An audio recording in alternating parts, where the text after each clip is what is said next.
जय गुरुदेव नाम किसका, जय गुरुदेव नाम किसका, जय गुरुदेव नाम किसका।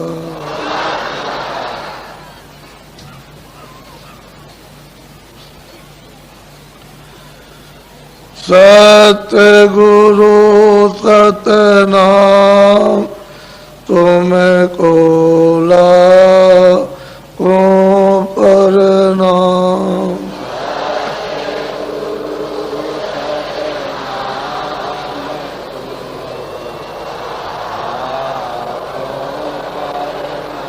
सतगुरु सतनाम तुमको लाखों प्रणाम।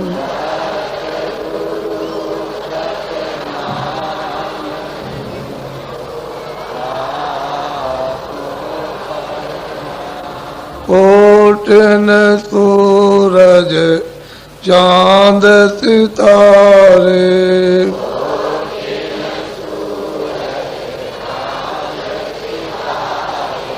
कोटिन सूरज चांद सितारे,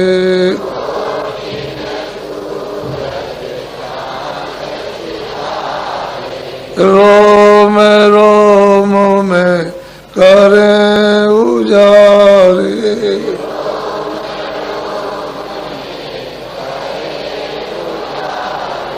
रोम रोम में करें उजारे।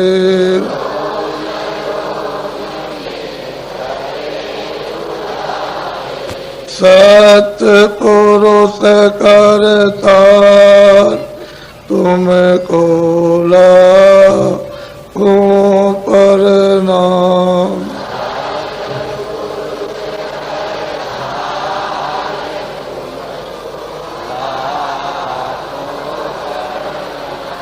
अरबों सूरज चांद सितारे,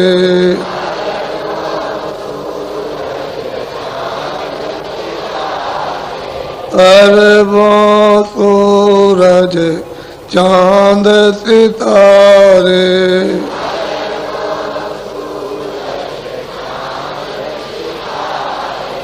रोम रोम में करें उजारे,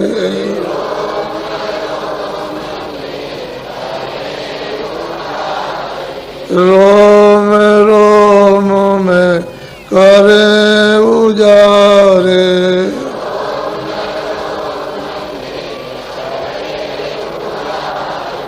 अलग पुरुष करतार तुमको लाखों प्रणाम।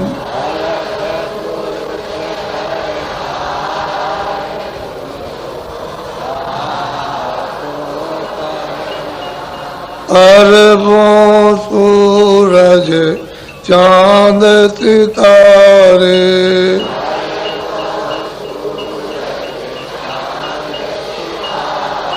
अरबों सूरज चांद सितारे,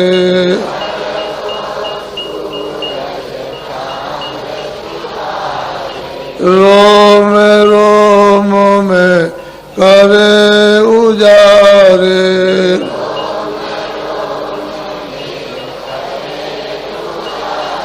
रोम रोम में करें उजारे।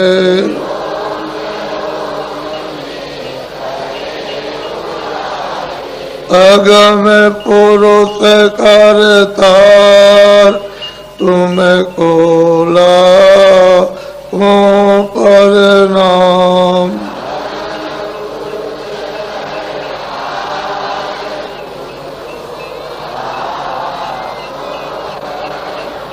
नील नील शशि बाण उतारे,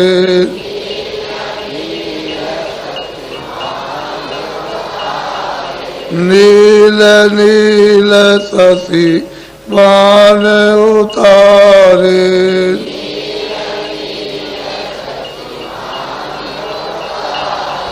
रोम रोम में करे उजारे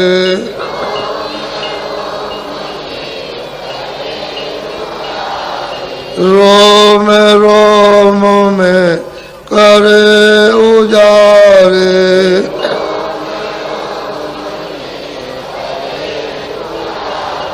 अनामी पुरुष करतार तुमको लाखों प्रणाम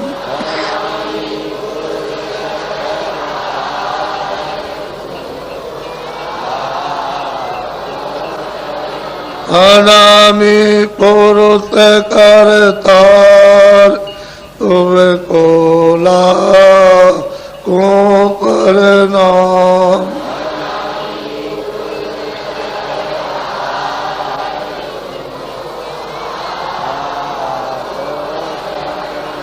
सतगुरु सतनाम तुमको लाखों प्रणाम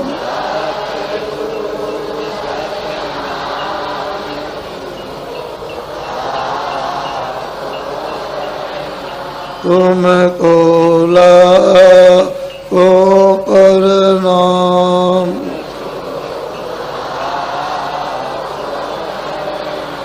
तुमको लाखों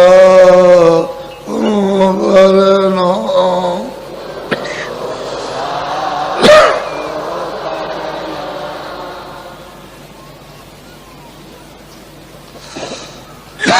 बच्चे और बच्चियों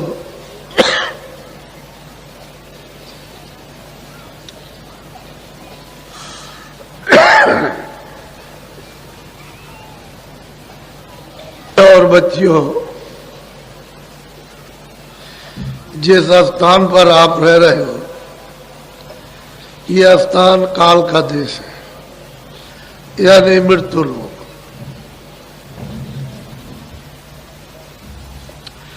यह आपका घर नहीं है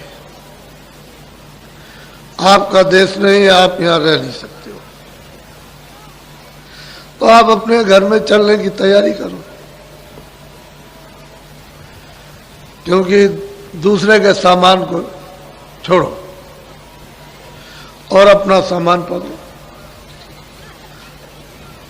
तुम कहोगे मैं ये भी सामान ले जाऊंगा तो ये सामान वहां जाएगा नहीं ये जो भी सामान है सब कूड़ा कचरा है इसमें कुछ नहीं किया सामान वहां है नहीं तो दूसरे के सामान को फेंक दो और अपना सामान पकड़ लो तब तो चल दोगे घर में और अपना सामान छोड़ दिया दूसरे को पकड़े हुए हो तो हमारी दशा क्या हो रही है कि जब तोता पकड़ते हैं तो गिर्री होती है गिर्री ऐसे उसको लगा देते तो धीरे से उसको ले जाते हैं डाल के पास में उसको पहुंचा दिया जहां तोता बैठता है बस धीरे से उसने एक पैर उठाया और इस गिर्री को पकड़ लिया बस वो झूल गया एकदम लटक गया और गुर्री घूम गई तो उसको क्या भ्रम होता है कि हमको पकड़ लिया जो गिर्री घूम गई उसने नहीं पकड़ा वो ऐसे आप पकड़े हुए अपने पंजे से ऐसे और छोड़ नहीं रहा तो उसको भ्रम हो गया कि हमको पकड़ लिया इसने तो धीरे से उतार के ले आएगा तोता पकड़ लिया जब बंदर को पकड़ते हो तो एक हांडी छोटे मुंह की उसमें चने डाल दिए और जमीन में गाड़ दी एक रस्सी उधर बांध दी एक इधर बांध दी और उधर से बंदर आया उसमें हाथ डाला तो हाथ तो छोटा पतला जब उसने डाल दिया तो चने पकड़ लिए और बंदर को चने से बहुत मोह होता है ऐसे पकड़ लिया तो ये मुट्ठी फैल गई अब वो क्या समझता है कि हमको इसने पकड़ लिया इस हांडी ने हमको पकड़ लिया तो चींची करता है ठीक यही दशा अपने लोगों की है कि हमने अनजान में ये समझ लिया कि हमको इन्होंने पकड़ लिया। इन्होंने कुछ नहीं पकड़ा, आपने इनको पकड़ लिया, क्योंकि यही तो चीजें आपकी है नहीं। परदेश है, परदेश की चीजें। अपना देश होता, अपनी चीजें होती तब तो ठीक था, लेकिन पराये देश में आकर के पराई चीजों को पकड़कर और अब मतलब ये है कि उसको झूल रहे हो और छोड़ नहीं रहे हो। तो महात्मा कहते हैं भाई ये तो परदेश है, अपना देश अपने देश में, चलो अपने घर में। उसमें चलने के लिए तुम दरवाजे पे बैठे हुए हो, उसके साथ सामान को पटको और अपना साथ सामान पकड़ो तो चल पड़ो घर की तरफ। अब तुम ये छोड़ोगे नहीं तो उसका छेद तो बहुत छोटा है, सुई होती है उसके 1000 यानी छेद किए जाओ उससे भी छोटा है, तो उसमें ये कैसे सूख जा सकता है? ये संसार सूप है, ये उसमें नहीं जाएगा। अगर बारीक हो जाओ तो चले जाओ छेद, तो सामान फेंक दो तो बारीक हो जाओ, उसके छेद में चले जाओ कि निकल जाओ। तो जीवात्मा दोनों आंखों के मध्य भाग में बैठी है, ये मध्य भाग है, ये सेंटर है, ये दरमियान है, इसमें जीवात्मा बैठी, शरीर में नहीं है। ये नाक है, ये मुंह है, गला है, सीना, ये नाभि है, इंद्रिय द्वार, इधर कुछ नहीं, यहां से नीचे कुछ नहीं है। वो तो आकाश तो यहीं तक है। ये जो दो आंखों से देखते हो, जब आंख खोलते हो तो समझते हो ऊपर आकाश है, आंख बंद कर लो तो ये आकाश यही है बस। ये दोनों आंखें हैं, ये दोनों नीचे है, ये दोनों नीचे, दोनों नाक नीचे। इस आकाश के ऊपर में बैठी हुई है वो जीवात्मा, ऊपर है। उस जीवात्मा में एक आंख है और शरीर में 2 आंखें। उस जीवात्मा में एक नाक है और शरीर में 2 नाक। उस जीवात्मा में एक कान है और शरीर में 2 कान। तो कितने कान हुए? 3 कान हो गए।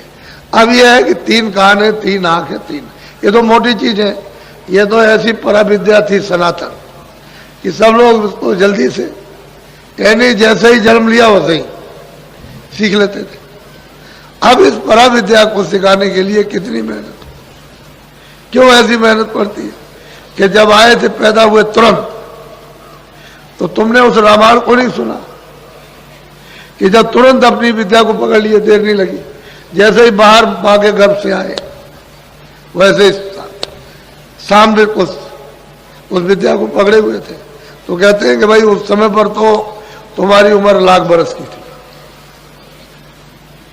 इस शरीर की उम्र उस समय लाख बरस की थी। जब जीवात्मा लाई गई यहाँ और इस मनुष्य रूपी मंदिर में ये बैठाई गई तो इसकी उम्र थी लाख बरस की। तो लाख बरस की बच्चा जब पैदा हुआ माँ के पेट से, तो जीवात्मा को जब 5वें महीना लगा तो जीवात्मा को यहाँ बैठा दिया, क्योंकि उसने पहले खोल बनाया। ये रचना का पूरा विवरण आपको तो पता नहीं, आपको तो मालूम नहीं, किसी से आपने सुना नहीं, समझा नहीं, कुछ देखा नहीं, कुछ किया नहीं, तो आपको क्या पता चलेगा। सही सच्ची बात है कि जीवात्मा किस तरह से है ये भी नहीं मालूम, और जीवात्मा है क्या ये भी आपको नहीं पता, और वो जीवात्मा कैसे जाएगी वो भी नहीं मालूम। तो सब भूल भाल करके तो सब खत्म है।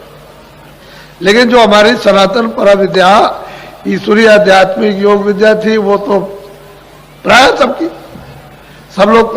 तब तो रामायण में उन्होंने कहा है कि सतयुग जोगी सब विज्ञानी, एक भी यानी अल्प नहीं था, अज्ञान नहीं था, सब जोगी और सब विज्ञानी कर हर ध्यान करे बहु प्राणी, सब के सब प्रभु के ध्यान में संलग्न थे और पार। जैसे ही समय पूरा हुआ लाख बरस के वैसे सीधे पार गए। उसी को कहते हैं भवसागर नदी से पार जाओ। अब वो तो मतलब यह है कि जब उसके देश का विधान बन गया और आपको उसका अधिकार दे दिया कि देखो मेरे देश का ये विधान है, उसने बना दिया और तुमको मैं पूरा अधिकार देता हूं, तो विधान बना। ऐसे तो विधान बनाया नहीं। जब लाख बरस की आयु पूरी हुई तो ये जीवात्मा सब वापस गई, क्योंकि कोई चौकी पहरा, रोक टोक, कुछ बंधन तो था नहीं उस समय। कोई पाप नहीं, पुण्य नहीं, अच्छा नहीं, बुरा नहीं, ये कुछ नहीं था। कोई किसी तरह की गंदगी थी नहीं। तो ये जीवात्मा लाख बरस पूरा क्यों वापस गई? तो इस तरह की अनगिनती खेपें यहां आकर के वापस चली गई। लेकिन जब देखा कि सभी चली जाएगी और यहां कुछ नहीं रहेगा, तब फिर उन्होंने ये बंधन लगाया। तो ऐसे बंधन नहीं लगा, बंधन लगाने में बहुत समय लगा। अपनी शक्तियां पैदा करेंगे, उनसे तपस्या कराएंगे, फिर उसको उनको अपना हुक्म देंगे, उसके बाद फिर वो मतलब विधान बनेगा, विधान बनाने के बाद फिर सुनाया जाएगा, सुनाने के बाद तब आपको अधिकार बताया जाएगा। तो समय लगा, बहुत समय, 20,000 वर्ष तो तप में लग गए। उसके बाद में उन्होंने हुक्म दिया तो फिर विधान बना। जब समाधि लगाई तो देववाणी हुई ईश्वर की कि हम जो बोले तो लिख दो। तो जो जो बोलते गए वो लिखते चले गए। उस समय पर तो कोई कागज नहीं था इस तरह का, तो पेड़ों की छाल निकाल करके उसी में लिख दिया। उसी को 4 वेद कहते हैं। पूरा का पूरा विधान, रोगी का, कोढ़ी का, लूले का, लंगड़े का, अंधे का, बहरे का, अमीर का, गरीब का, निर्धन का, धनी का, राजा का, रैयत का, रूप का, कुरूप का, ये सब 4 खानों का, 84 लाख योनियों का, नरकों का, स्वर्ग का, वैकुंठ का, सब बन गया। और आपको बता दिया, सुनाया कि भाई देखो बता दूं कि विधान बन गया है, सबको अधिकार दिया जाएगा। तो सबको सुनाया, तिथि तारीख रख दी।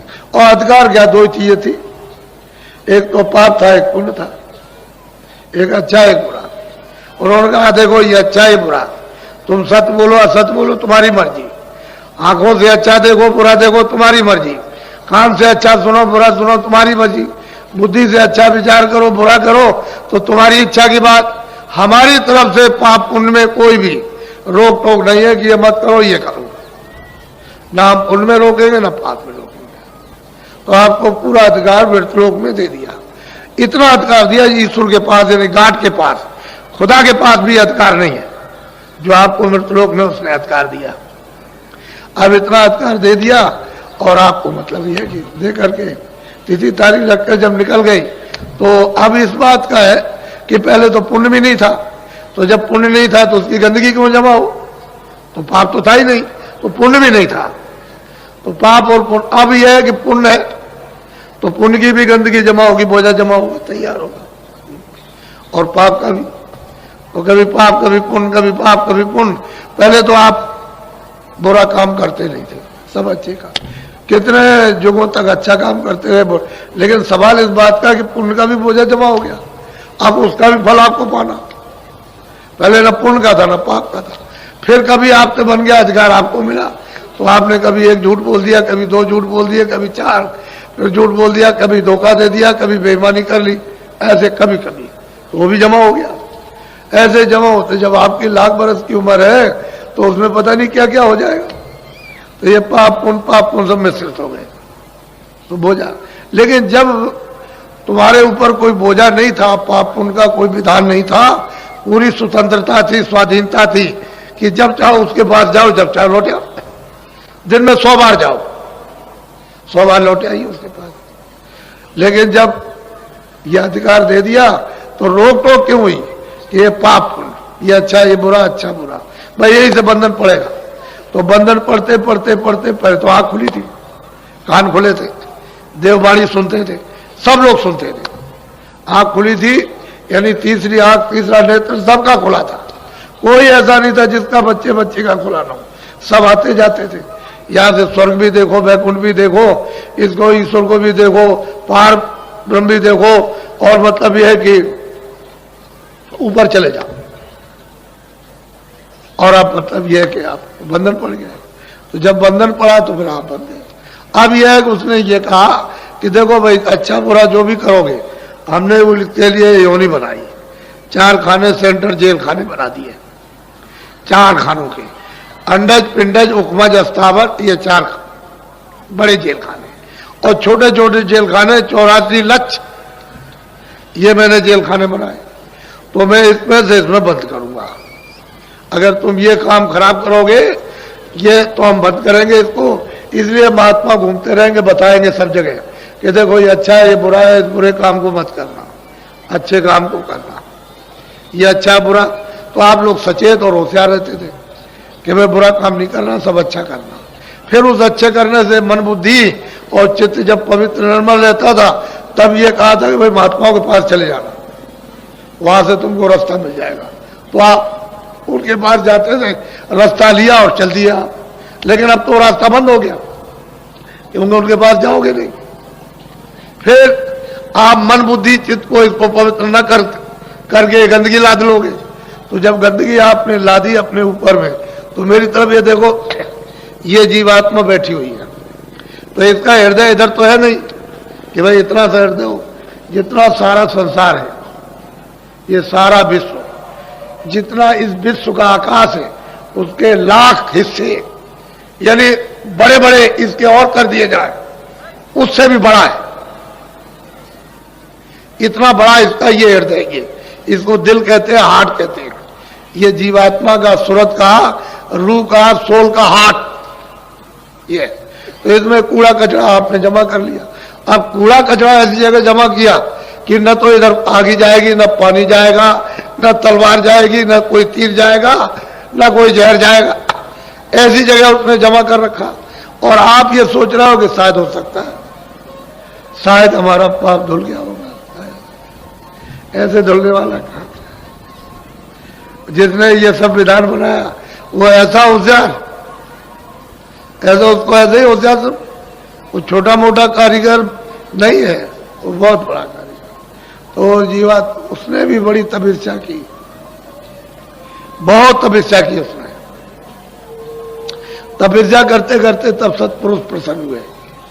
तभी तो मतलब प्रसन्न होकर के ये जीवों का भंडार मांग लिया कि हमको दे दीजिए, हम रचना रचेंगे, रचना रचेंगे। तो सत्पुरुष प्रसन्न होकर के और मतलब है कि इनको ये सब जीवों को दे, एक छोटा सा भंडार इनके हवाले कर दिया, सुपुर्द कर दिया। अब ये यहां ले आए और ले आकर के इन्होंने, पहले तो कुछ नहीं था, जब आप जाने लगे, वापस लौटने लगे और बहुत सी जीवात्माएं वापस लौट गई, उसके बाद उन्होंने देखा तो हमारा तो मतलब इतने जुगों और इतने कल्पों तक हमने तब किया, तो उसके बाद में ये हमको मिला और ये सब चले जाएगा तो हमारे पास क्या रहेगा। तब उन्होंने ये विधान बनाया और विधान बना करके आपको अधिकार पूरा दे दिया। वो आप जा सकते हो, लेकिन ईश्वर उनके पास नहीं जा सकते, उस प्रभु के पास ईश्वर नहीं पहुंच सकते और आप जा सकते हो। तो मृतलोक में इतना अधिकार आपको कि आप ऊपर जा सकते हो, आ सकते हो। इनको भी प्राप्त करो, ब्रह्म को भी प्राप्त करो, पार ब्रह्म को भी, और उस सच्चे मतलब यह है कि जो प्रभु, उसको भी आप प्राप्त करो, लेकिन ये नहीं जा सकते। तो असल में आप फंस गए, उलझ गए। और एक ही रास्ता आने का था, क्योंकि नाम से ही आए थे। जैसे ये बिजली आ रही है, पावर हाउस में लगा हुआ प्लग, जब तक ये प्लग रहा रहेगा और बिजली वहां से बनती रहेगी, आती रहेगी, प्लग हटा दीजिए, बिजली बंद हो गई। ऐसे ही शब्द है, नाम है, आवाज है, देवबाड़ी है, उसी से उतर करके आई और दोनों आंखों के बीचों बीच में बैठा दी गई। तो ये डोरी पकड़े हुए थी, अभी तो आती थी जाती थी, फौरन चढ़ गई, फौरन उतर आई, फौरन चढ़ गई, फौरन उतर आई। यानी इतनी देर नहीं लगती थी, इतनी भी देर, ऐसे चढ़ गई, ऐसे उतर आई, चढ़ गई, उतर आई। सब देखती गई, सब देखती आई, सुनती गई, सुनती आई। लेकिन अब तो मतलब यह है कि आपने जब गंदगी को जमा किया, इस मतलब यह है कि आकाश में, इस हृदय में, तो ये कूड़ा कचरा जब जमा हो गया तो सब आकाश मैला हो गया, गंदा हो गया। तो जब गंदा हो गया तो आपकी आंख, आपके कान, दिव्य आंख, दिव्य कान, दिव्य नाक बंद हो गई, तो डोरी छूट गई। और नाम की, शब्द की, आवाज की, देववाणी की डोरी छूट गई। अब ये जीवात्मा अंधेरे में गिर गई। बस यही है। अब जब से आप गिरे अंधेरे में, अभी तक आप उजाले में खड़े नहीं हुए और वापस लौट के घर में नहीं गए। अब परदेश में रहते हो, जन्म है, मरण है, जन्म, मरण है, जन्म है, मरण, यही हो रहा। और क्या भाई, तुम्हारी उम्र मान लो 80 साल की है, 60 साल की है, तो दूसरे की उम्र में 2 साल की, किसी की 5 साल की, किसी 10 साल की, किसी की 15, जन्मो मरो, जन्मो मरो। तो यह स्थान जो है मृतलोक है, यह आपका किसी का कोई स्थान और किसी की कोई चीज नहीं। अब आपको जो काम के लिए दिया उसको कहते हैं मेरा, उससे काम ले लो। भाई कोई आदमी आता है तो उससे काम ले लीजिए, आपका तो नहीं है। सेवा का सब काम ले लो, उससे पानी भी पी लो, उससे खाना भी बनवा लो, उससे भी करो, वो भी कर लीजिए उसके, लेकिन आपका तो नहीं है। तो आपने काम ले लिया। तो चतुर वही है जो इन सब चीजों से काम ले लेते हैं और काम लेके ये समझते हैं हमारा तो कुछ है, ये तो दूसरे का दिया हुआ और दूसरे का सामान है और ये भी सामान दूसरे का। तो आप जब महात्माओं के पास पहुंचोगे तब तो ये युक्ति आपको काम लेने की आएगी, और जब तक महात्माओं के पास नहीं पहुंचोगे समझो कैसे, तब तक आप समझोगे अज्ञान में कि सब मेरा है, इसी में रोगे चिल्लाओगे। तो मोह सकल व्याधियों का मूल है, समुद्र है, समुद्र है। सागर कहते हैं उसमें डूब गए, अब ये कैसे छोड़ देगा जब उसमें डूब गए, निकालेगा कौन मोह से? संपूर्ण व्याधियां मोह से उसमें डूब गए, खजाने, उस व्याधियों के खजाने में डूब गए। अब बिना महापुरुषों के नहीं निकल सकते, तो जगा हुआ महापुरुष चाहिए। कोई दाढ़ी बाल हमारी तरफ से अगर कोई रखा ले और कहते कि भाई तुम साधु हो गए, इसका नाम साधु नहीं है। साधु नाम तो उसका है जिसकी जीवात्मा जाग जाए और उस प्रभु का साक्षात करे, उसको साधु कहते हैं, महापुरुष कहते हैं। अब वैसे साधना के लिए कोई वेश बनाओ, सफेद कपड़े पहनो, गेरू कपड़े पहनो, लाल पहनो, तुम काले पहन लो, तुम कुछ पहन लो, तो इससे कुछ मतलब नहीं। वो बगैर दाढ़ी वाला भी प्राप्त करेगा, दाढ़ी वाला भी प्राप्त करेगा, कपड़े वाला भी, नंगा भी प्राप्त करेगा। लेकिन यह है कि वो इन सब चीजों में बंधा नहीं। तो तुम बन जाते हो कि हमारे गेरू कपड़े, हमारे सफेद कपड़े, हमारे काले कपड़े, हमारा ये, हमारा वो, तो इसमें समझते हो कि हम साधु हो गए। ये साधु नहीं, जिसकी जीवात्मा जाग जाए उसको कहते हैं साधु। इसको असल में चीज ये है कि आए थे अपने घर से और घर का रास्ता छूट गया, हम नहीं ले, अब चारों तरफ भटकते हो कि भाई तू बता दे, तू दे दे रास्ता, तू दे दे, इधर जा रहे चले जा रहे हो, तब तक तुम्हारा समय पूरा हो गया। क्यों? कि मनुष्य जीवन का कर्म जो पुण्य होता है मनुष्य शरीर पाने के लिए, वो तो एक एक कण इकट्ठा होता है, वो उसमें से क्या तुम करते हो उसमें से एक इकट्ठा हो गया। बाकी चार खानों के अलग अलग अलग अलग यानी कर्म पुण्य, पशु का, पंछी का, कीड़ों का, यानी इनका अलग अलग जो कर्म है और उसका जो अलग अलग पाप पुण्य वो अलग अलग जमा होता है, उसको उसी उन्हीं में मिलेगा। आपका होगा, आपको इस उन्हीं में मिलेगा। तो मनुष्य शरीर के कर्म अलग है प्राप्त करने के, और पशु इत्यादि पंछी उनके अलग कर्म है, तो उसका भोग अलग है, इसका भोग अलग है। तो आप मनुष्य शरीर का तो कोई काम करते नहीं कि आपको फिर मिल जाएगा। अब आपको तो पता है नहीं, आप तो समझ लेते हो मैंने कर लिया होगा, तो तुम्हारे समझने से क्या होने वाला? अंधेरे में क्या समझोगे? जब तक उजाला नहीं होगा तब तक कुछ नहीं समझ सकते हो। तो ये मनुष्य शरीर फिर मिलेगा नहीं, फिर आपके हाथ आएगा नहीं, क्योंकि आपने कर्म तो कोई किया नहीं। तो कितनी लंबी चौड़ी है? 84 चार खाने और 84 लक्ष्य नस्लें, यानी मतलब कितना लंबा चौड़ा ये जंगल है। कब पार करके आओगे? तब जाकर के कभी ये कब 1 बरस के लिए, 2 बरस के लिए, 10 बरस के लिए या 20 बरस के लिए तुमको समय मिला, फिर चल दिए, फिर लौट गए। मनुष्य जीवन नहीं मिलता। आपकी बार आपको मिल गया, इससे आप लोग बचे हुए समय से काम लो। हमने तो आपको यहाँ पर जो बुलाया है, ऐसा कोई आदमी समझता था कि इतने आदमी आएंगे? सब अंधेरे में थे। अभी क्या? अभी तो आप देखिएगा कल, अभी आपने देखा ही क्या? कुछ नहीं देखा। तो उससे लाभ उठाना चाहिए सबको, सबको अवसर मिलता। कोई ये नहीं कह सकता भाई हमको मौका नहीं मिलता। सबको, छोटे बड़े, पढ़े लिखे अनपढ़, किसी भी मतलब मनुष्य हो, इंसान हो, सबको ये मौका, सबको अवसर दिया जाता है कि सबको लाभ। लोग ये कहते हैं कि नहीं हमको नहीं मौका मिला, हमको अवसर नहीं मिला और हमको मतलब ऐसा नहीं। सबको कोई ये नहीं कह सकता। अब उसका लाभ जमा कर रख सकते हो, नहीं रख सकते हो।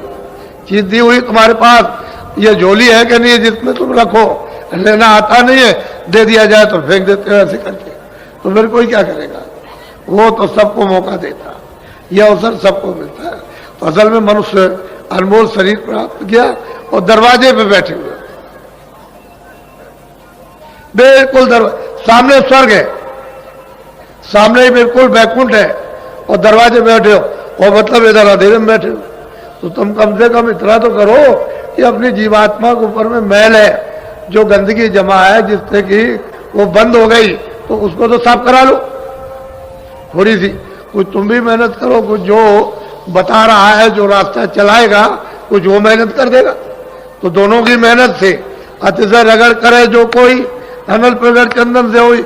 अरे भाई, जीवात्मा से जब आप रगड़ोगे तो मैल कटेगा, कुछ वो करेगा, कुछ आप करोगे, बस रगड़ पड़ जाएगी। तो शुद्धि सफाई मन की, बुद्धि की, चित्त की, अंतःकरण और जीवात्मा की हो जाएगी। अंतःकरण उसी हृदय को कहते हैं, उसी आकाश को जिसमें ये सब कूड़ा कचरा जमा हो गया, उसी को कहते हैं सफाई। जब तक वो नहीं साफ होता तो आपको दिखाई क्या देगा?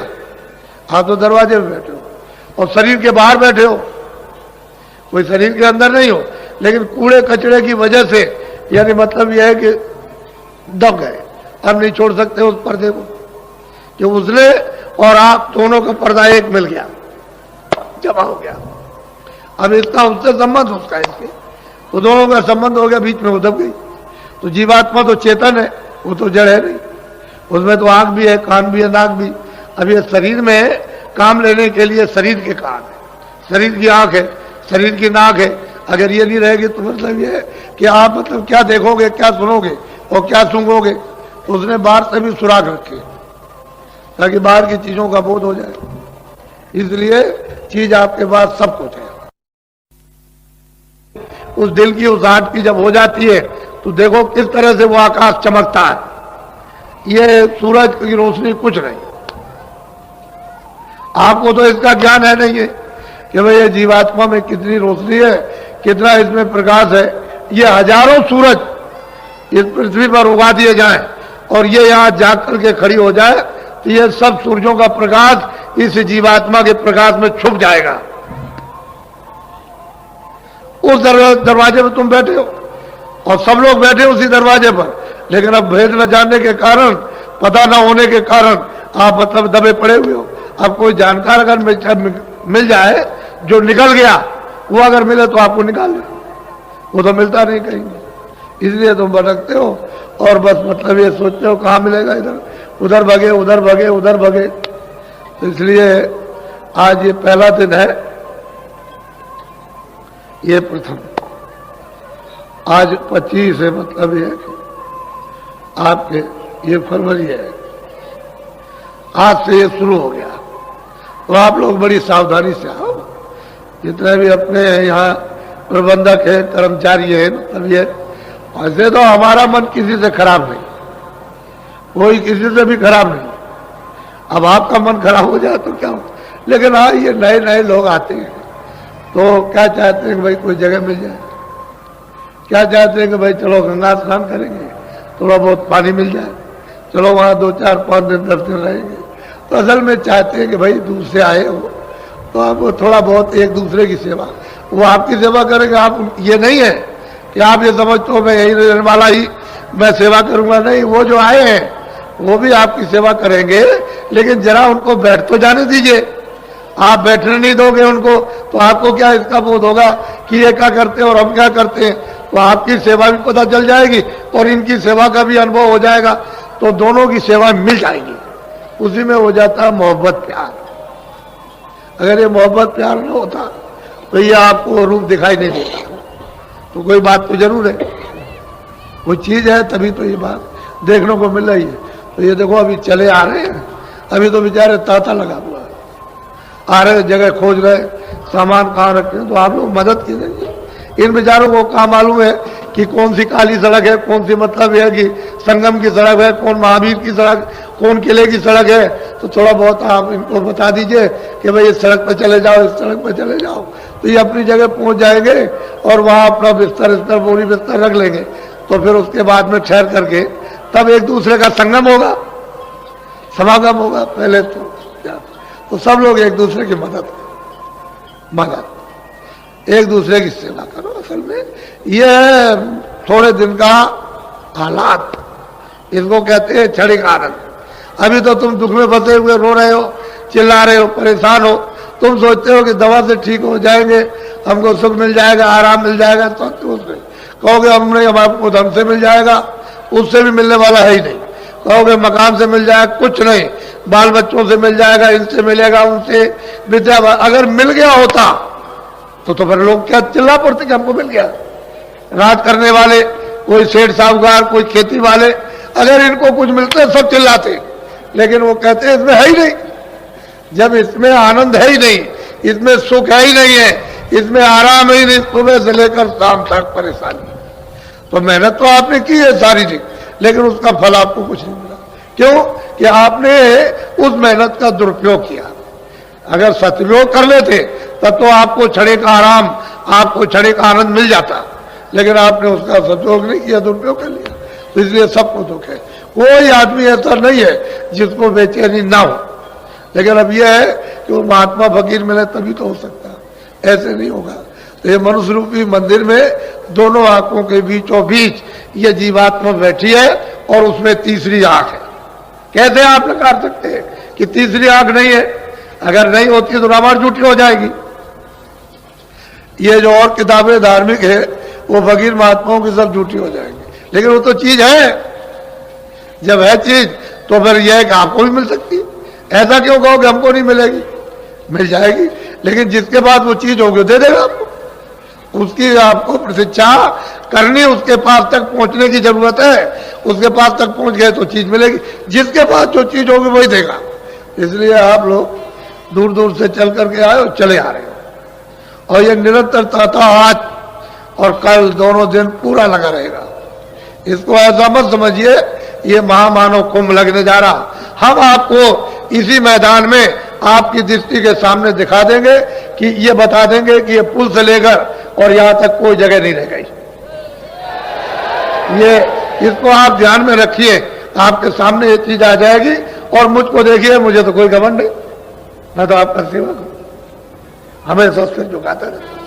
मैं तो कोई महात्मा नहीं, मैं तो खुद कहता हूं कि ना कोई महात्मा ना कभी बना, ना कभी बनता हूं, ना भविष्य में। मैं तो आपका सेवक हूं, आप मुझको देखिए। आप तो एक आदमी की मेहनत, उसको देखना चाहिए सब बुद्धिजीवों को, और जो अनपढ़ है उन सबको विचार करना चाहिए कि एक आदमी कितनी मेहनत कर रहा, और किसके लिए?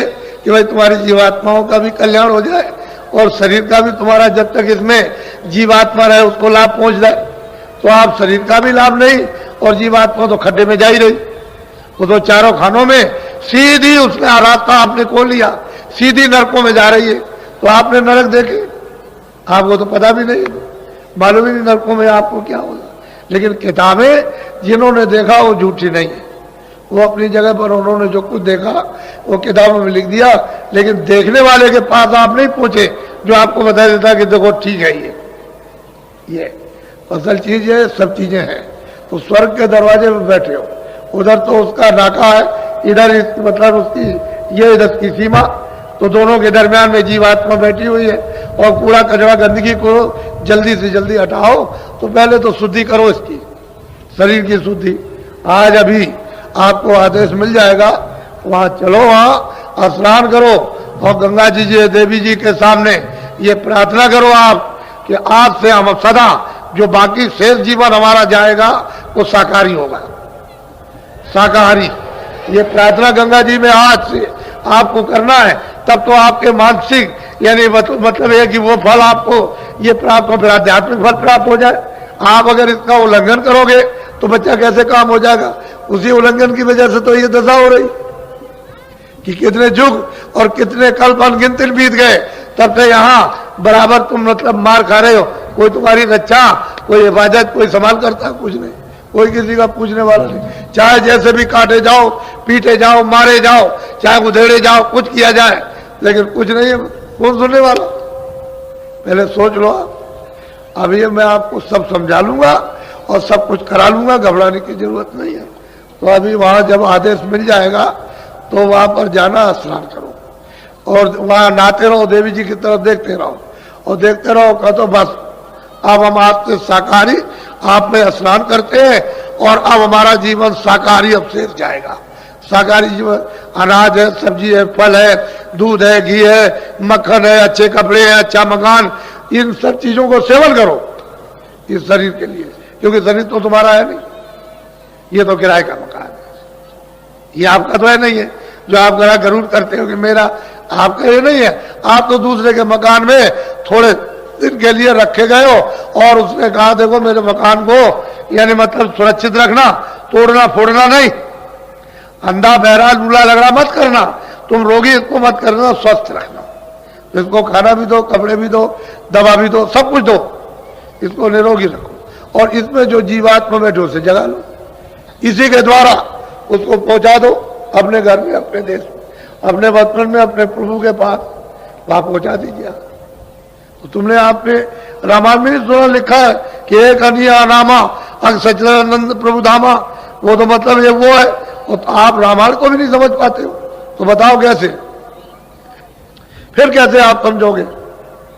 उसके लिए आप बहुत विचार के साथ में, नामदान तो आपको मैं दूंगा, रास्ता तो मैं बताऊंगा, मैं तो उसी के लिए आया हूं। मुझे तो मतलब एक कोई बात छुपा करके मैं तो सोचता हूं कि भाई जो कुछ आपको चलते जलाते मिल जाए, क्योंकि मेरा भी तो किराए का मकान है, मुझे भी तो खाली करना, तो आपको कुछ ना कुछ मिल जाए तो अच्छा ही है। गुरु महाराज तो ये आदेश दे के गए थे कि जो चीज दी है उसको रखना नहीं, दूसरों को दे देना, लोगों की जीवों के फायदे में आ जाए। तो मुझे तो वो पालन करना है कि उसका उल्लंघन करना। अब यह है कि कोई ले सकता कोई नहीं ले सकता, वो तो मतलब ये है कि उसके ऊपर निर्भर है, क्योंकि उसकी स्वतंत्रता है, उसको आजादी मिली है कि ले ले, उसको आजादी मिली फेंक दे, ये तो उसके ऊपर है। तो सब तरह का अधिकार आपको लोक में कर्म करने का मिल गया है, आप उसका उल्लंघन मत करो। जिसके देश में रहो उसके नियम के अनुकूल यानी चलो तब छूट जाओगे, जेल खाने से बाहर हो जाओगे, और नियम के विरुद्ध चलोगे तो मतलब है कि फिर आप सजा मिल जाएगी, उसकी सजा अलग है। यहाँ का नियम तोड़ो तो यहाँ की सजा मिल जाती है, 5 साल की, 2 साल की, 1 साल की, 10 साल की, ज्यादा गलती करो तो फांसी हो जाती है। तो असल में नियम का उल्लंघन नहीं करने पर, अरे भाई उल्लंघन के ही तो कानून है, उसी के लिए कोर्ट कचहरी है कि आपने ये बुरा काम किया, आप ऐसा मत करो, उसकी सजा दी जाती। माफी मांग लोगे नहीं करेंगे तो ठीक है, लेकिन करोगे उसी के लिए कि तुम्हारी आदत, तुम्हारा स्वभाव छूट जाए, उसी के लिए सत्यता, सेवा के लिए, प्रेम के लिए, सत्यता के लिए, इसके लिए तो कोई कटौती न कभी हुई न कभी होगी। कोर्ट कचहरी तो बुरे काम के लिए, अच्छे काम के लिए कभी भी नहीं। तो आप लोग मनुष्य जीवन को आप सार्थक बनाओ।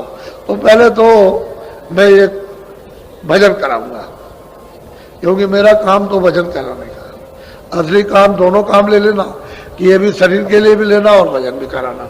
और उधर पे त्रिवेणी संगम पर भेजूंगा मेरी बातों को अच्छी तरह से। ये जिस घाट पर आप आए हो उस पर वो बैठे हुए, मल्लाह भी बैठे, पंडे भी बैठे। पंडा तो एक शब्द है, वैसे तो वो ब्राह्मण है, वो बैठे हुए, वो मेहनत करते हैं, दिन भर बैठे रहते हैं, मेहनत करते हैं, सामान को रखाते हैं, आपको मतलब है चंदन ये वो सब कुछ देते हैं, और मतलब ये है कि जगाते रहते हैं।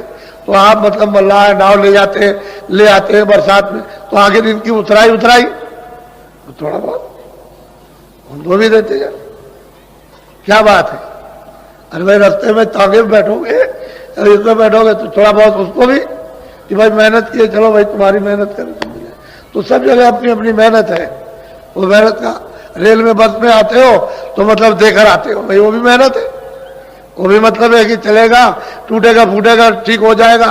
तो हर जगह अपनी अपनी जगह मेहनत है, तो सबकी मेहनत दे दो तो जल्दी निकल जाओ, जल्दी काम हो जाए। और मेहनत नहीं दोगे तो फिर जहीं कहीं फंस जाओगे, तो बड़ा मुश्किल। इसी तरह से वो विधान बना हुआ कर्मों का, पाप का, पुण्य का, तुम उसका कर्जा चुका दो। हम तो चाहते हैं सबका कर्जा चुक जाए। जितने लोग चारों तरफ से आए, किसको किसने किसको दिया है, ये बेचारे जो है क्या मतलब ये कि 2-4 टीमें काम कर सकती है, जो सफाई करते हैं उनके लिए। तुम खुद झाड़ू लो अपने हाथ में इनके साथ, और झाड़ू लेकर के सुबह 2 बजे उठ करके सेवा करो, देखो कितना कर्जा तुम अदा किए देते हो। जिसका लिए तुमको क्या मालूम कि कर्जा कैसे चुकाया जाएगा। पानी पिलाओ, इनको बना करके खाना खिलाओ, अपने में से कुछ बना के खिला दो कि तुम भी खा लो आकर के। तो प्यार से, प्यार के साथ मोहब्बत के कर्जा चुक जाएगा। जो लाखों लाखों लिया या करोड़ों लिया है या करोड़ों किसी को दिया, तो लेना देना कर्म कर्जा बच्चा चुकेगा में ब्याज के, तो जीवात्मा छुट जाएगी, तो वापस पहुंच जाएगी। नहीं, कर्म कर्जा देना ही है। इस लोक का नियम बना हुआ कि बिना कर्म कर्जे के आप अदा किए हुए यहां से जा नहीं सकते हो। फिर महात्मा ज्ञान रूपी अग्नि जला देते हैं, उसमें फेंकवा देते हैं अग्नि को, योग रूपी अग्नि को, तो उसमें जल के खाक उसका साथ सामान तैयार कर लो, फेंकने में क्या देर लगेगी, 60 से साफ हो जाएगा। तो दिमाग, ज्ञान चक्षु, तीसरा नेत्र है यानी मनुष्य रूपी मंदिर में खुल जाएगा। यहीं से बैठ के स्वर्ग देखो, इसी जगह से। अरे तुमको क्या पता है स्वर्ग का? अभी किसी से पूछा जाए तुम बहुत पढ़े लिखे हो, स्वर्ग में क्या क्या है और कौन कौन रहता है, तुम बता दोगे? जब तक देखोगे नहीं वहां तब तक क्या बता सकते हो? वो मुसलमान कहते हैं कि वो 14 तबक है, 14 भवन है, ना वो बता सकते हैं ना आप बता सकते हो, किताबों को देखते रहते हो। अरे महात्माओं ने देखा तब लिखा, आपने तो कुछ किया नहीं ना कुछ देखा, तो आप क्या बताओगे कि क्या चीज कहां पर है? तो देखो स्वर्ग में कितनी बड़ी बड़ी नदियां, कोई स्वर्ग इतना है, ये छोटा सा, ये जो इतना आपका मृतलोक है, इससे जितना पूरा विश्व जो, इससे मतलब कितने करोड़ों हिस्सा ज्यादा, यानी कितना ज्यादा तो स्वर्गलोक है।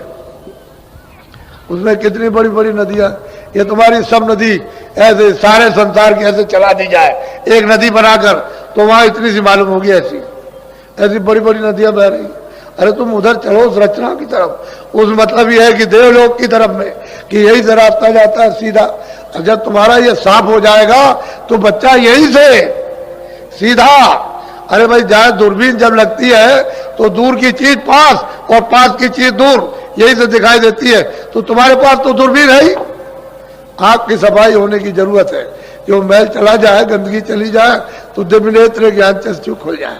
तो यही से बैठ के महात्माओं ने तो यही तो है, वो कहते हैं कि मुंह देव नैन, मैंने अपनी आंखों को बंद किया, बंद कर लिया।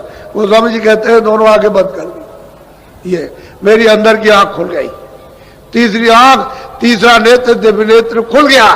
तो कहते हैं मोह विलोक राम मुस्काए। मैंने उनको देखा, वो बैठे हुए कितने बड़े हैं, तो कोई इतने थे, ये सारा संसार उसके सामने करोड़ों हिस्सा ज्यादा कर दिया जाए, यानी बड़ा कर दिया जाए, उससे भी बड़े। कोई ऐसे बैठे, ऐसे इस तरह से कहते हैं मैंने उनको देखा, वो बैठे मोह विलोक राम, कहते हैं वो बैठे हो, मैंने उनको देखा और मुझे देख करके हंस पड़े, मैं भी हंस पड़ा। वो कहते हैं मैं भी आता हूँ, वो भी हंसे, वो भी खुश हो गए, मैं भी खुश। तो उन्होंने रास्ता दे दिया, कह लगे चले जाओ उधर, उधर जाओ, तुम उधर जाओ। तो कहते हैं उधर मार, कहते हैं उधर गया तो खड़ा हो गया बीच में, तो उधर देखता हूं, नजर आया, कहते तमाम स्वर्ग वैकुंठ की रचना को उन्होंने देखा। जब निगाह मारी उन्होंने नीचे की तरफ, तो मृतलोक क्या है उसको भी उन्होंने देखा। फिर निगाह मारी कि नरक क्या चीज है, उसको भी देखा। नहीं, उधर बहु ब्रह्मांड दिखाया, कहते बड़े बड़े ब्रह्मांड, बड़े बड़े लोग, मैंने दिमाग ज्ञान चक्षु से देखे, यही बैठ करके दोनों आंखें बंद की और यही बैठ करके मैंने उनको देखा। तो सफाई तो करो कम से कम, गंदगी कूड़ा कचरा भरे रहोगे तो कैसे हो? जब आंख खराब हो जाएगी तो कितने यत्न करते हो कि आंख किसी तरह से रोशनी दे जाए, तो तुम कितना यत्न करो। अरे भाई जहां पर ये कूड़ा कचरा जमा है वो बिना महापुरुष के कोई जानता ही नहीं, किसी को मालूम ही नहीं है, और बगैर उठ के कोई साफ कर नहीं सकता, चाहे जितना उपाय करो आप।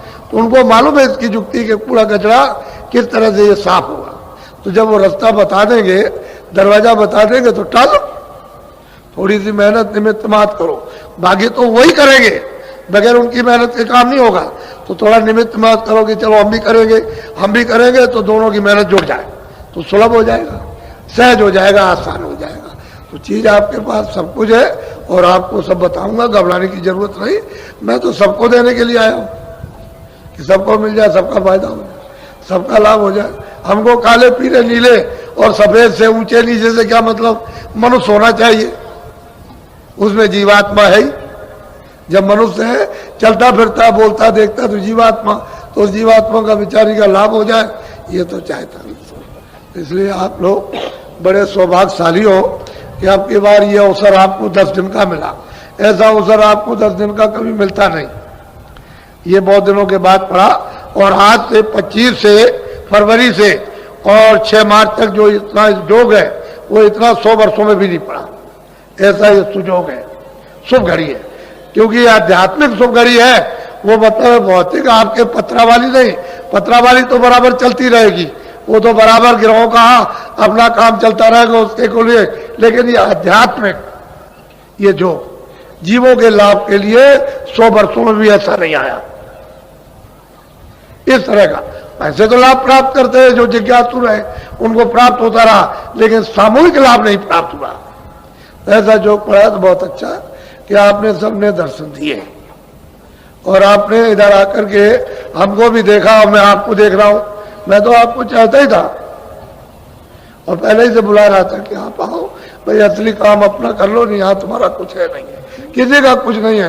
तुम वैसे ही दिनों रात रोते हो, मेहनत करना सीख लो कि भाई मुझे खेती कैसे करना, दुकान दफ्तर का काम। अगर तुम ये कहते हो कि बच्चा मेरा, स्त्री मेरी, पुरुष मेरा, मेरा ये है, मेरा मकान है, मेरी जमीन है, ये आपका कुछ नहीं, सच्ची बात तो कुछ नहीं। मुझसे अगर पूछो कुछ भी नहीं आप, बस जो कुछ भी है वो इसके काम लो, ये सब इसका है, इस शरीर का है, ये सब इसके काम लो। खाना, कपड़ा, दवा, दारू, ये सब इसको दो, इसकी मलहम पट्टी ठीक करो, और समय पूरा होते ही ये खाली क्या कर लो, चलो जल्दी निकलो यहाँ से, हटो, अब देर से ही एक क्षण भी नहीं लगेगा। फौरन आकर के तुम्हारी आंख बंद करेगा, कान बंद करेगा, तुम्हारे मुंह बंद कर देगा, बुद्धि बिल्कुल पागल कर देगा, और कहे निकलो जल्दी से, बस जबरदस्ती खींच काट के निकाल बाहर कर देगा। ये सब पड़ा रहेगा। अब ये बताओ आपका कुछ है? इतना देर से चिल्ला रहे हो मेरा मेरा मेरा, कोई कहता मेरा राज है, कोई कहता मेरा ये, कोई कहता आपका कुछ नहीं है। ये तो परदेश है, दूसरे देश में आपकी चीजें कैसे हो सकती है? हाँ, दूसरे देश में जाओ, उसकी चीजों को इस्तेमाल कर लो, छोड़ के चले आओ, उसको पकड़ के नहीं ले आना, वही काम में ले लो इसके लिए और छोड़ दो। रिश्तेदार जाते हैं रिश्तेदारी में तो सब चीजें वहां के बरत लेते हैं इसके लिए, और छोड़ के चल देते हैं, हम लोग चले आते। ऐसा यहां भी रखो कि ये सब चीजों को बतलो, छोड़ दो, क्योंकि ये तो आपका कुछ है नहीं, यही आपका नहीं है। जितने सब इकट्ठा किया है, अरे बच्चों ये मकान किराए का तुम्हारा नहीं है, जिसने इकट्ठा किया वही चला जाएगा, तो बाकी ये सब सामान ये पड़ा जड़ रहे। इसलिए सब बोध करो, बिल्कुल एकदम बुद्धि से विवेक करो कि हाँ सत्य है कि नहीं। बुद्धि का भी एक सत्य होता है, उसको आप अच्छी तरह से धारण कर लो कि ये सत्य है, ये इधर उधर होने वाला कुछ भी नहीं। आप उसी में से धीरे से निकल आओ, जल्दबाजी करने की जरूरत नहीं, सरे सरे धीरे से निकल आओ, निकल के तकलीफ नहीं होगी, उंगली टेढ़ी मेढ़ी नहीं होगी, कोई खरोच नहीं पड़ेगी, धीरे से निकल आओगे और निकल के एक तरफ हो जाओ। ऐसे ही लोगों ने, यानी मतलब यह है कि रहकर और अपना जीवन बिल्कुल अपने काम में ले लिया और पार हो गए। इसी मृतलोक में, इसी ग्रस्त आस में रह करके पार चले गए। तो अभी मैं आपको थोड़ा भजन पे बैठाऊंगा, कम से कम आधा घंटा भजन। आप सबके सब एक कपड़ा रखा करो, रुमाल रखा करो, या कोई गमछा रखा करो। देवियां हैं, जरा सा धोती थोड़ा सा आगे सिर पर कर लेगी, ताकि मतलब है एक पर्दा रहे मालिक की याद करने का, भजन करने का, ताकि उसकी इज्जत के साथ यानी याद की जाए। इसलिए यह होता है, ऐसा नहीं कि मतलब बड़े बूढ़े आते हैं तो बहुएं घर में पर्दा डाल लेती, ऐसे कि हम आपकी इज्जत करते हैं, हम आपको आदर की दृष्टि से देखते हैं, यानी आपको नमन करते हैं। इसी तरह से मालिक को याद करने के लिए थोड़ा सा इज्जत के लिए पर्दा चाहिए, उसका थोड़ा सा पर्दा डाल लो। पहले समझ लो, मन को, बुद्धि को, चित्त को, ये दोनों आंखों के बीचों बीच ये जीवात्मा बैठी है। इधर देखो, इधर ये, इसी को हिंदी में कहते हैं हृदय, उर्दू में कहते हैं दिल, अंग्रेजी में कहते हैं हार्ट। ये दोनों आंखों के मध्य भाग में बीचों बीच इसमें तीसरी आंख है, तीसरा कान है, तीसरी नाक है। दो आंख, दो कान, दो नाक शरीर में, एक आंख, एक कान, एक नाक उस जीवात्मा में। और वो कुदरती है, जहां से आई थी वहीं से लेकर के आई है। बीच में पर्दा पड़ा हुआ, उसको उतारते चले जाओ, पर्दा उतरता जाएगा, वो निकलती चली जाएगी और बिल्कुल एकदम निकल जाएगी, बिल्कुल नूरी नूर, बाकी उसमें कुछ नहीं है। नूरी नूर है, प्रकाश ही प्रकाश है, उसमें आवाज ही आवाज है, शब्द ही शब्द है, साउंड ही साउंड उसमें, दूसरी और कोई चीज। इतनी सुंदर कि उससे सुंदर कोई चीज है ही नहीं, इस जगत में क्या कहीं नहीं सुंदर। वास्तविक जो उसका रूप है अरूप है। इसलिए आप मन बुद्धि देखो इधर, ये दोनों आंखों के मध्य में जीवात्मा अंदर बैठी है, यानी बीचों बीच में, और इसके चारों तरफ मन बुद्धि चित्त बैठे हुए। तो ये किसके कारण हरे भरे हो रहे? वैसे तो ये भी जड़ खोल है, लेकिन जीवात्मा की चेतनता से, सूरत की चेतनता से, रूह की उस चेतनता से ये सब काम करते हैं। अगर वो न रहे तो एक भी नहीं रह सकते। तो ये चारों तरफ बैठे हुए घेर कर, मन है, बुद्धि है, चित्त है, अहंकार है। तो मन को, बुद्धि को, चित्त को यही कानों के साथ रोक कर आधा मिनट, 1 मिनट, 2 मिनट, यानी, और ऊपर से जो नाम की आवाज आ रही, ऊपर की तरफ, ऊपर से आ रही, अपनी जमीन से, अपने देश से आवाज दे रहा, और वो सामने आवाज ऐसे टिकी हुई है। तभी तो कहते हैं कि आरती और कीर्तन घनाघोर हो रहा, 24 घंटे चारों जुगों से एक रफ्तार आरती और कीर्तन हो रहा, कभी बंद नहीं होता, और तुम्हारे कानों तक आवाज आती है यहां तक। लेकिन क्यों नहीं सुनाई देता? कि कान तुम्हारे गंदगी के कारण बंद, बहरे हो गए, इसलिए सुनाई नहीं देता। आंख तुम्हारी अंधी हो गई, इसलिए दिखाई नहीं देता। नाक तुम्हारी जो है वो बंद हो गई, तो सूंघने को नहीं मिलता। सब चीज आ रही उधर से, पर तुमको होश नहीं हो। तो महात्मा आते हैं कि भाई इस तरह से तुम जरा सा, थोड़ा सा इधर से ध्यान हटा के उधर ख्याल करो, देखो और नाम की डोर मिल जाए। उसी को पकड़ के आए तो उसी को पकड़ के वापस जाना, दूसरा और कोई रास्ता है नहीं। ऊपर खुले हुए मैदान, खुली हुई रचना, उधर खुले हुए लोग हैं।